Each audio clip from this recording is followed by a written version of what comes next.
네, 이제 피의자 신분으로 검찰 조사를 받게 됐습니다. 검찰이 21일 오전 9시 반에 출석하라고 통보를 하면서 역대 네 번째로 검찰청 포토라인에서는 전직 대통령이 될 전망입니다. 백성문 변호사, 최영일 시사평론가와 함께 관련 내용 짚어보도록 하겠습니다. 안녕하십니까? 네, 안녕하세요. 자, 검찰이 이제 본격 수사에 들어가는 것 같아요. 네. 21일 오전. 이날로 네. 소환 일자를 잡은 혹시 뭐 이유가 있을까요? 일요일에 사저로 복귀했죠. 그리고 이제 사흘째, 지금 수요일이 됐는데요. 예. 뭐 날로 치면 이제 나흘째가 되겠군요. 그런데 이제 20일이 다음 주 월요일, 20일이 다음 주 화요일입니다.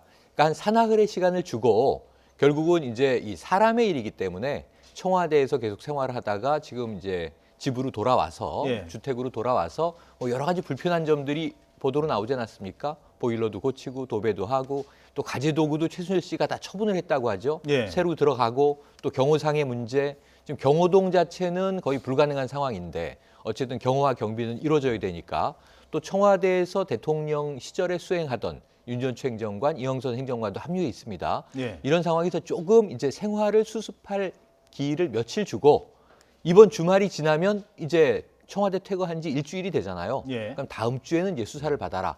검찰의 입장에서는 최대한 배려해주고 조속한 시일 내에 소환을 한 것이 21일 오전 9시 반 이렇게 볼 수 있겠고요. 예. 여기에 대해서 이제 중요한 것은 응할 것이냐 불응할 것이냐가 상당히 좀 불안한 문제였는데 이 박 전 대통령 측에서는 일단 응하겠다라고 하는 입장이 나왔기 때문에 예. 다음 주 화요일 오전이 굉장히 주목이 될 것 같습니다. 예. 박 전 대통령 대응은 잠시 뒤에 한 번 더 짚어보도록 하고요. 일단 혐의가 현재까지 알려진 게 한 13가지 정도 네, 된다고 그렇습니다. 합니다. 이 중에서 뭐 다 들여다보겠지만 검찰이 특히 집중할 부분은 어디에 있을까요? 그날 당일날 박 전 대통령이 소환에 응한다면 그 와서 첫 번째로 할 건 뇌물입니다.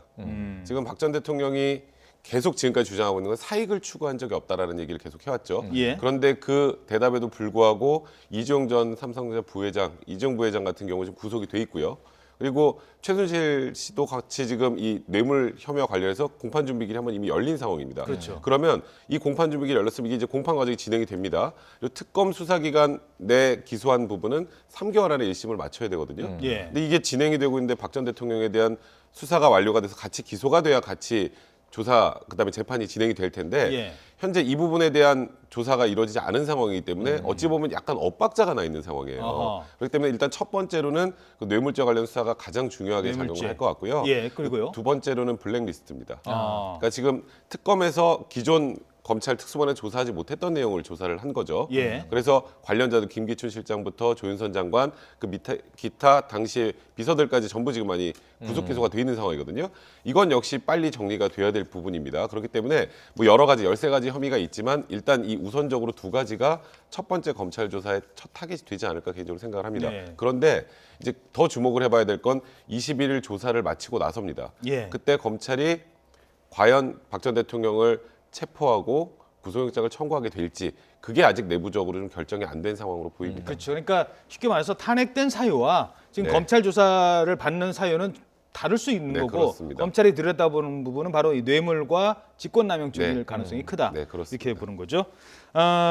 근데 그 대통령 시절에 네. 유영하 변호사가 이런 얘기를 했습니다. 네. 검찰 조사 수사 결과 발표하니까 사상누각이다. 그리고서 그렇습니다. 나중에 특검 가서 받겠다. 특검도 날짜 뭐 조율하다가 뭐 영상 녹화 때문에 못 받겠다. 네. 뭐 미리 공개해서 못 받겠다. 그러면 지금 아까도 잠깐 짚어주셨습니다만 다음 주 화요일까지 이런 변수가 없을까요? 그런 변수가 지금 두 가지가 걱정이 되고 있죠. 예. 만약에 강제 구인이 이루어진다면 가정하에 예. 이 가정은 좀 없기를 바라고 없을 것으로 예상합니다. 다음 예. 주에 아마 자진 출두할 것 같아요. 예. 그런데 강제 구인이 시도되면 이제 지지자들 지금 모여 있지 않습니까? 물리적인 충돌 우려 이게 가장 좀 첫 번째로 큰 거고요. 두 번째 뭐냐면 말씀하신 대로 계속 불응을 할 경우에 불응에 또 사유가 있을 수도 있거든요. 뭐 몸이 안 좋다든가 개인적인 일신상의 문제가 있다든가 여러 가지 이제 이 일종의 국민들이 보기에는 핑계가 나올 수도 있기 때문에 예. 이렇게 되면 또 시간이 질질 끌리는 거 아니냐. 그럼 검찰이 조금 이게 수사 일정이 무너지는 것 아니냐 이런 우려도 있습니다. 예. 이런 우려는 여전히 남아 있어요. 이건 가능성은 있습니다. 그럼에도 불구하고 다음 주가 돼서 저는 박 전 대통령이 스스로 검찰청사에 출두를 해서 조사받는 형태로 이루어질 것 같은데 예. 문제는 이제 변호인들 법력 조력자들의 대응은 뭐냐 이거예요. 말씀하신 대로 지금 이 헌재 변론 과정에서 CCTV가 이후에 많이 공개가 됐는데 예. 어찌 보면 핵심적인 내용의 법리적인 대응을 잘 하지 않고 오히려 좀 이 당시에 재판관들을 공격한다든가 뭐 이게 수석 대리인입니까? 뭐 이런 이야기 함부로 재판 김평우 진행합니까? 소속구 변호사 말씀하신 김평우 건데 소속구 또 조원룡 뭐 여러 예. 변호인이 있었고 또 손범규 변호인 같은 경우에도 초기에는 이제 기각적으로 주장을 하다가 나중엔 각하 주장을 하면서 이 장외에서 또 이제 거친 얘기들을 많이 했거든요. 그러니까 이런 것들이 좀 정치적인 선동 아니냐라고 해석이 됐는데 지금 이게 형사법정에서는 이렇게 대응하기 좀 굉장히 어렵다고 봐요. 변호인의 대응도 네. 달라야 된다. 이 백성무 변호사 앞에 계시지만 이렇게 네. 되면은 지금 완전히 전략을 바꾸지 않고 정치 선동을 하면 이것은 지금 피의자고 민간인이고 그리고 범죄 혐의를 받고 있는데 네. 여기서 전직 대통령으로서 뭐 정치적인 이슈들을 제기하려고 한다. 그럼 전 형사법정에서는 유죄 가능성이 너무 높아지고요. 심지어는 구속의 가능성 높아지기 때문에 예. 이 부분은 변호인들이 지금 전략을 좀 수정하고 있는 중이 아닐까 이렇게 예측을 해봅니다. 그 김평우 소속구 변호사 두 사람은 그래서 뭐 제외가 된 것으로 현재까지는 알려지고 있어요. 일단 김평우 변호사는 어제 아침에 이 박 전 대통령의 사저에 찾아갔다가 못 들어갔죠. 예. 물론 약속이 되지 않았다라는 이유지만 지금 굉장히 검찰 조사 이제 긴박하게 돌아가는 과정에서 변호인이 들어가는데 그거를 일정을 잡지 않았으니까 가라라고 하지는 않았을 것 같습니다. 그러니까 김평우 변호사 같은 경우에는 이번 탄핵 과정에서 보면 그 탄핵에 관련된 심판 과정 우리 영상으로 본 것 주인공이 김평우 변호사였잖아요. 그렇죠. 근데 그게 거의 100% 헌법재판소 재판관들에게는 안 좋은 방향으로 작용했다라는 건 거의 모든 변호사들, 법조인들의 시각입니다. 아하. 또 서석구 변호사 역시 태극기를 망토처럼 두르고 뭐 헌법재판소 안에 들어간다라거나 돌발 행동을 굉장히 많이 했는데 사실 법정 안에서는 재판관이 왕이에요. 거기서는 최대한 그러니까 항의를 하더라도 법적 논리적으로 맞춰서 항의를 해야 되는데 굉장히 막무가내식 대응이 있었기 때문에 말씀하셨던 것처럼 그런 태도를 지금 검찰청에 들어가서 견제한다면 또 형사 사건도. 네, 그거는 그 아마 검찰이 그 변호인을 배제할 겁니다. 그렇게 되면. 예. 그리고 그런 방식으로 지금 검찰 조사에 응하는 건 독이 된다라는 건 박 전 대통령도 이제 잘 아실 것 같고요. 그래서 일단 손범규 변호사가 일단 언론 브리핑을 굉장히 충실하게 하겠다는 입장을 밝혔고, 그렇죠. 그리고 특별한 사정이 없는 한 21일 날 출두를 하기로 했습니다. 그러니까 이제 근데 일반 네티즌들이 또 걱정을 하는 건 왠지 특별한 사정이 생길 것 같다 이런 걱정도 하던데 지금까지 예. 계속 검찰과 특검이 불응했기 때문에 예. 이번엔 그런 일이 없길 좀 바랍니다. 알겠습니다. 일단 박근혜 대통령 측은 성실하게 임하겠다, 적극 협조하겠다 이런 입장을 밝히고 있습니다. 박근혜 전 대통령이 검찰 포토라인에 서게 된다면 피의자 신분으로 포토라인에 서게 되는 역대 네 번째 전직 대통령이 되는 셈입니다. 자, 그렇다면 다른 전직 대통령의 소환 모습과 이후 법적으로 어떤 처분을 받았는지 장민정 앵커가 먼저 정리해드리도록 하겠습니다. 박근혜 전 대통령의 검찰 조사 날짜가 21일 다음 주 화요일로 정해졌습니다. 범죄 혐의로 검찰 조사를 받는 네 번째 전직 대통령이 되는 겁니다. 앞서 노태우 전 대통령은 비자금 수천억 원을 조성한 혐의로, 전두환 전 대통령은 12.12 사태와 5.18 민주화 항쟁 수사로 소환 통보를 받았고요. 노무현 전 대통령은 박연차 게이트와 관련한 뇌물수수 혐의로 검찰 조사를 받았습니다.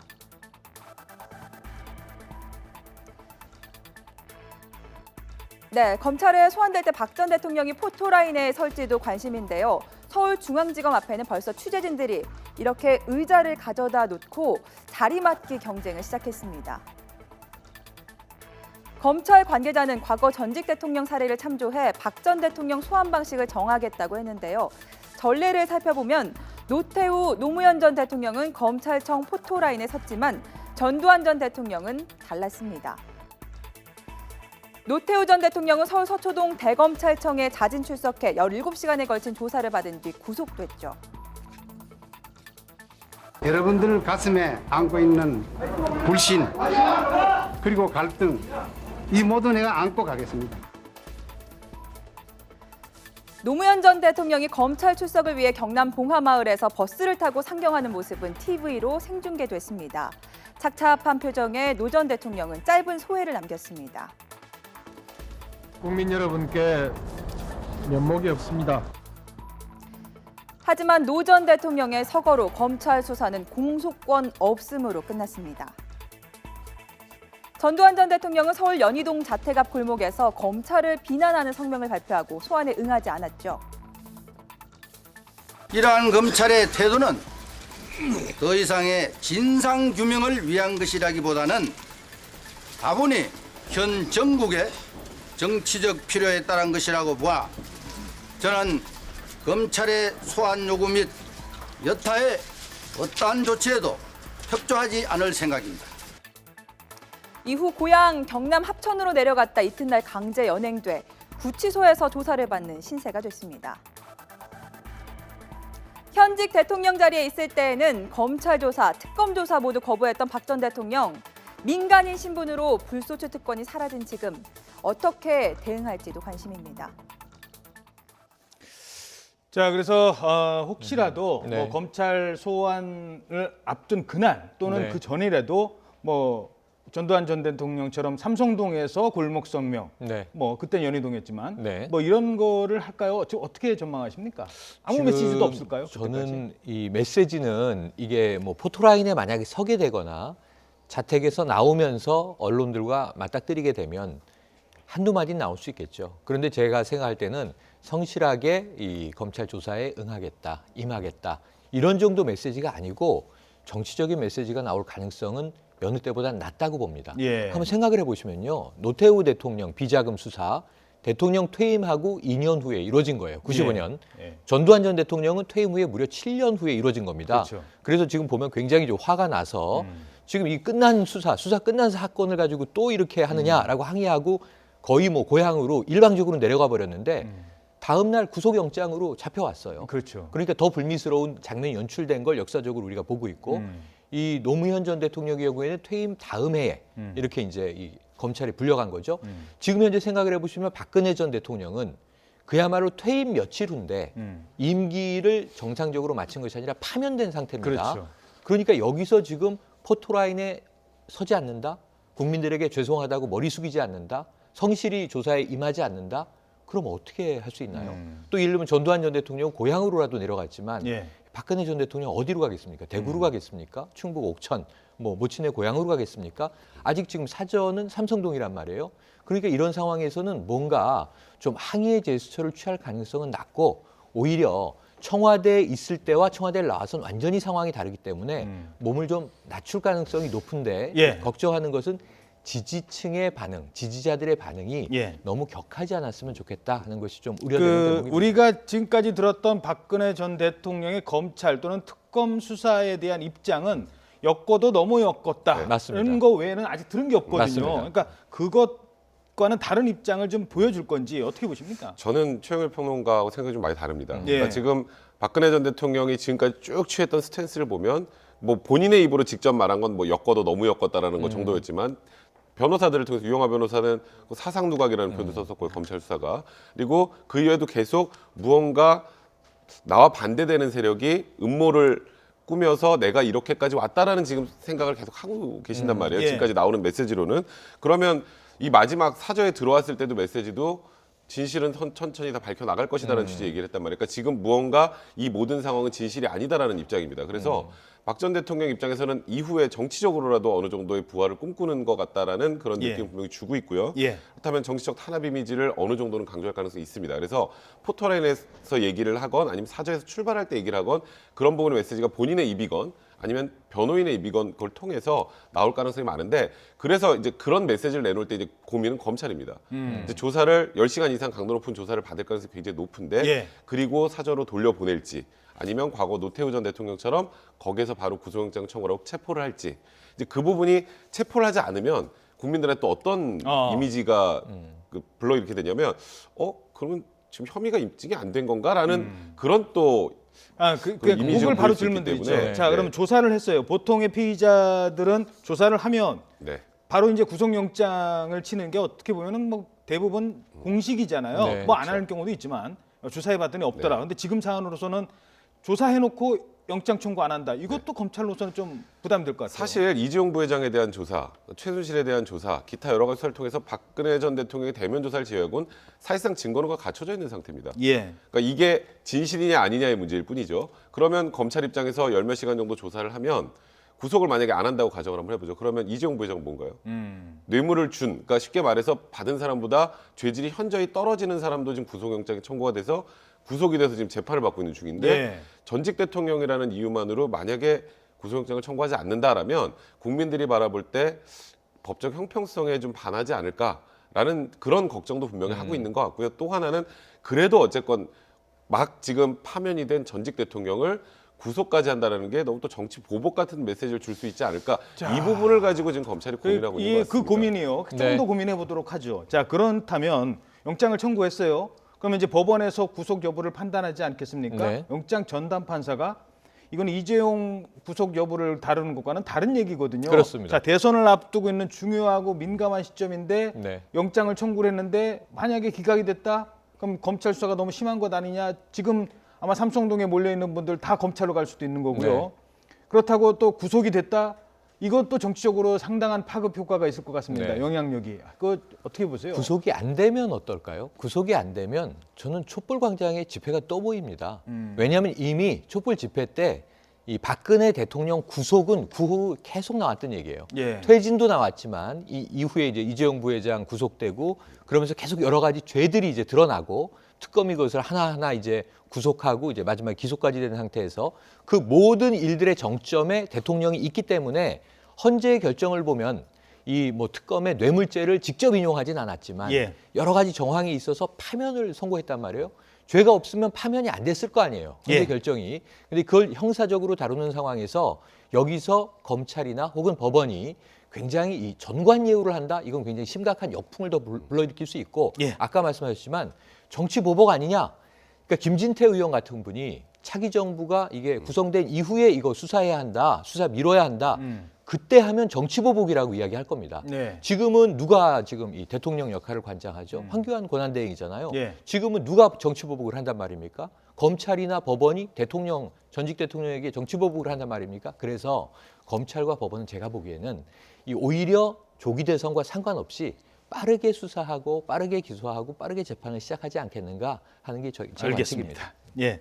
자, 검찰 소환 조사를 앞두고 대통령의 움직임 하나하나에도 관심이 쏠고 있는데 어제 이런 일이 있었습니다. 박 전 대통령 사저에서 차량이 하나 빠져나오는데 뒷좌석 가림막을 설치를 했어요. 의문이 드는데요. 사진 보시죠. 지금 바로 이제 저 장면입니다. 차가 있는데 앞에 이제 카메라 후레쉬가 터지는 거 예상은 했겠죠. 네. 네. 그런데 보통은 그렇다 하더라도 저렇게 무엇이 들어있는지 또는 누가 탔는지조차도 전혀 파악하지 못하게 차를 가리고 간다? 왜 굳이 저렇게까지 했을까요? 그러니까 지금 무언가 보완이 필요한 것들이 들어가고 나온다라고 추정할 수 있겠죠. 예. 그러니까 그러다 보니까 일각에서는 청와대에서 기밀 문건 같은 게 저렇게 들어가는 게 아니냐라는 얘기도 나오는데 사실 그거는 제가 보기에 너무 과다한 해석인 거라는 생각이 들고요. 예. 개인적으로 박근혜 전 대통령이 외부적으로 보이기 싫어하는 것들 뭐 그런 내용물들이나 이런 것들이 좀 들어있을 가능성이 많습니다. 박 전 대통령이 예를 들어서 먹는 것들이라거나 뭐 이런 여러 가지 것들도 지금 보이게 들어가고 있지는 않잖아요. 예. 그러니까 그 안에서 박 전 대통령의 생활을 짐작할 만한 그런 물품들에 대해서는 저런 방식을 택하고 있는 것 같은데 예. 사실 지금 일각에서 이제 저런 부분 때문에 또 주장이 되고 있는 압수수색. 게 사저 압수수색이에요. 예. 그러니까 혹시라도 박 전 대통령이 청와대에서 범죄와 관련된 내용물들도 가지고 오지 않았을까? 설마 사저를 압수수색하랴 이런 생각으로 갖고 왔을 수도 있다라는 또 일각의 분석이 있기 때문에 검찰 입장에서는 한 번은 고민을 할 겁니다. 한 번을 고민할 이유가 이 부분에다가 또 하나는 지금 사저 매입 비용을 원래 임선희 씨하고 최순실이 부담을 해서 예. 경제 공동체를 인정을 했던 게 특검이 구속영장 청구했던 이재용 부회장 구속영장 청구했던 이유거든요. 그렇죠. 그러니까 그렇다면 지금 집기 문제나 요즘에 또 나오는 것들이 있잖아요. 이따 설명을 드리겠지만 그런 부분들 고려할 때 삼성동 자택도 그런 부분 때문에라도 압수수색할 필요가 있지 않을까? 검찰이 그 부분도 역시 고민하고 있는 것 같습니다. 예, 뭐 대통령 기록물과 관련해서도 지정과 관련해서도 지금 여러 가지 논란이 나오고 있기 때문에 증거와 관련돼서 사저에 대한 얘기도 있을 것 같습니다. 자, 그런데 이런 가운데 최순실 씨가 박 전 대통령의 자택에 있는 집기를 뭐 자기 것처럼 마음대로 처분하고 자택 관리인의 급여까지 지급했다라는 주장이 나오고 있습니다. 자, 저희들이 그래픽으로 준비를 했는데요. 장시호 씨가 특검에서 이렇게 얘기를 했다고 합니다. 자, 대통령이 되면 네. 그 삼성동 집에 있는 거 당분간 못 쓰게 되니까 네. 이거를 장시호 보고 그냥 나중에 줄 테니까 마음대로 갖다 써라고 한 게 최순실이었다고요. 이미 대통령이 되신 상태예요. 2015년 10월에 일어난 일인데 예. 장시호 씨는 제주에서 살다가 예. 자 동계 스포츠 영재 센터 해야 되니까 서울 와서 일해. 그래서 서울로 불려온 거예요. 예. 이모가 불러서. 근데 왔는데 그럼 급하게 임시 거처를 좀 마련하고 가구를 좀 사야 되겠다 그랬더니 이모인 최순실이 자 중고라도 갖다 써. 그러면서 전해줬는데 장시호 씨는 이것이 삼성동 박 대통령의 사저에 있는 물품인지 몰랐어요. 그런데 예전에 미니홈피에서 봤던 사진의 기억, 요즘 예. 장시호 씨가 뭐 머리가 좋다, 기억력이 뛰어나다 이런 얘기를 하는데 예. 그걸 보고 추정을 해본 결과 이거 삼성동 박 대통령의 사저에 있는 집기를 중고라고 하고 이모가 나에게 쓰라고 준 거구나. 이걸 확인을 했던 거예요. 그것을 아마 진술을 한 것이 이제 전해지는 것 같은데 여기서 그러면은 우린 이렇게 추정해 볼 수 있습니다. 박 전 대통령이 청와대에 있으니까 사저에 있는 집기 당장 나한테 필요 없으니 그거 뭐 시호가 쓰라고 주시오. 예. 이런 얘기를 만약에 최순실 씨가 주고받았다면 큰 문제는 없죠. 이건 정상적이죠. 그런데 그랬을 가능성이 희박하다. 예. 대통령은 모르고 있는 상태에서 임의 처분을 한 거니까 사실 이게 절도입니다. 그렇지 않으면. 예. 그리고 이제 이 여러 가지 물건들을 갈취한 거잖아요. 예. 그런데 그렇지 않다고 하는 것은 암묵적인 경제 공동체로서의 동의가 있었던 것 아니냐 하는 추정이 가능한 그렇지. 대목이죠. 이제 뇌물죄를 밝히는데 두 네. 사람 간의 관계를 뭐 보여주는 대목이다라고도 할 수 있겠죠. 자, 그런가 하면 최순실 안종범 재판 증인으로 나왔던 김영수 전 포레카 대표는 이렇게 얘기를 합니다. 자, 한참 이제 최순실이 도피할 때인데요. 저희들이 역시 그래픽으로 준비를 했습니다. 도피를 한 사람을 김영수 전 대표가 만나러 갔어요. 자, 그래서 이렇게 얘기를 했답니다. 한국 상황 심각합니다. 그냥 들어오셔서 좀 수습을 하는 게 좋을 것 같아요라고 했더니 최순실이 위에서 조용해지면 들어오라고 했어요. 위란 누구일까요? 지금 최순실이 생각할 때 위가 우리나라에 누가 있을까요? 그럼 박근혜 전 대통령 한 명밖에 없지 않을까요? 그렇기 때문에 결국 박 전 대통령이 좀 위에 좀 조용해지면 들어와라고 했다라는 취지입니다. 근데 물론 최순실은 아니라고 또 이 공판장에서 부인을 했지만, 근데 우리가 생각해 볼 수 있는 건 최근에 그 차명폰 통화 내역을 보면은 어느 정도 이런 그림이 그려져요. 그러니까 570회 이상 통화를 했는데 독일로 도피한 이후에도 150차례 이상의 통화를 계속 했단 말이에요. 예. 그럼 그때 무슨 통화를 했을까요? 지금 이런 내용들이 그 괴하 좀 같이 하기 때문에 지금 현재 최순실은 계속 부인하고 있지만 그런 부분들에 대한 정황 증거와 또 이 김영수 포레카 대표 자체가 굉장히 최순실의 수족 역할을 했던 사람입니다. 네. 예. 그러니까 이 사람의 진술에 신빙성을 부여할 가능성이 굉장히 많기 때문에 이 얘기는 현재 법원에서 주요한 증거 자료로 사용될 가능성이 굉장히 많은 상황입니다. 자, 그래서 다시 박근혜 전 대통령 수사로 돌아가 보겠습니다. 네. 시간은 뭐 한 1분밖에 안 남았습니다만 검찰이 밝혀야 될 부분, 대통령은 이렇게 얘기합니다. 박 전 대통령은 나는 돈 받는 거 없지 않느냐. 네. 그러니까 검찰은 밝혀야 될 게 박 전 대통령은 돈을 뭐 안 받았는지 모르지만 최순실이 받았고 주머니 돈이 쌈짓돈 아닙니까를 밝혀내겠다는 거 아니겠습니까? 네, 그렇죠. 그러니까 굉장히 장기간 동안 그렇다면 최순실이 박 전 대통령을 지원해온 증거들은 굉장히 많아요. 특히 옷값 같은 거. 이게 대통령이 돼서의 옷값도 줬느냐 안 줬느냐 있지만 줬다는 말을 이영선 행정관이 흘리고 윤 전 행정관이 흘리고 했는데 실제로 돈을 받은 내역은 없어요. 그럼 좀 대통령의 계좌가 이제 공개될 수 있겠죠. 이제 전 대통령이고 민간인이니까. 그러면 박근혜라고 하는 개인의 이 계좌 추적을 또 해서 확인을 해서 그럼 어느 돈이 지출됐는지 우리가 생활인을 보면요. 들어온 돈 나간 돈 뻔하지 않습니까? 맞춰보면 딱 떨어지고 돈이 남았는지 모자라서 대출을 받았는지 이 증거만 이게 우리가 회사의 장부처럼 예. 입지 내역이 명확해지면 드러날 수 있는데 이것을 박근혜 전 대통령 측에서 증빙할 필요가 있다. 나간 돈은 나갔다. 옷값으로 나갔다. 집값에 이렇게 썼다. 근데 그렇지 않고 이걸 최순실이 다 내줬다는 내역으로 돼 있고 예. 둘 사이에 거래가 없었다면 경제 공동체로 추정될 가능성이 높아지기 때문에 박 전 대통령이 지금까지는 그렇게 유리하지 않다고 보여지네요. 예, 그 부분이 가장 검찰 조사의 핵심이 될 것 같습니다. 지금까지 백성문 변호사 그리고 최영일 시사평론가였습니다. 두 분 고맙습니다. 고맙습니다.